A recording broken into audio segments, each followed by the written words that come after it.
Camminavano a piedi in fila indiana lungo la strada regionale 308. Sono passate da poco le 17 di venerdì, quando un gruppo di 21 giovani bengalesi tra i 17 e i 30 anni sono stati bloccati dagli agenti della polizia locale di Cadoneghe e dei carabinieri. Stavano arrivando da nord, da Castelfranco, ed erano diretti, secondo i loro racconti, verso la stazione di Padova, destinazione Milano.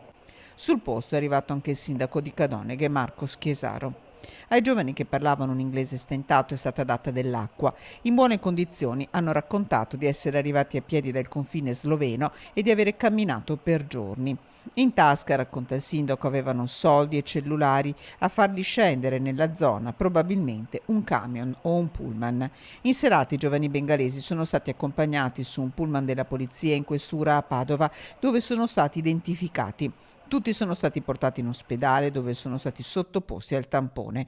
È il secondo caso lungo la nuova statale del Santo, come è conosciuta questa arteria. Il 10 luglio, all'altezza della discarica di Campodarsego, un pullman aveva scaricato una trentina di profughi entrati dal confine sloveno, che avevano raccontato di essere diretti a Bologna. Negli ultimi mesi, nelle ultime settimane si verifica molto spesso. Dobbiamo, e le forze di polizia, io lo chiedo alla magistratura, di indagare su perché costantemente vengono abbandonati decine e decine di immigrati clandestini, tutti provenienti dal Bangladesh, sulla rotta autostradale e stradale che arriva da est in direzione Padova. Qui c'è qualcuno che ci sta guadagnando tanti soldi, è ora di dire basta.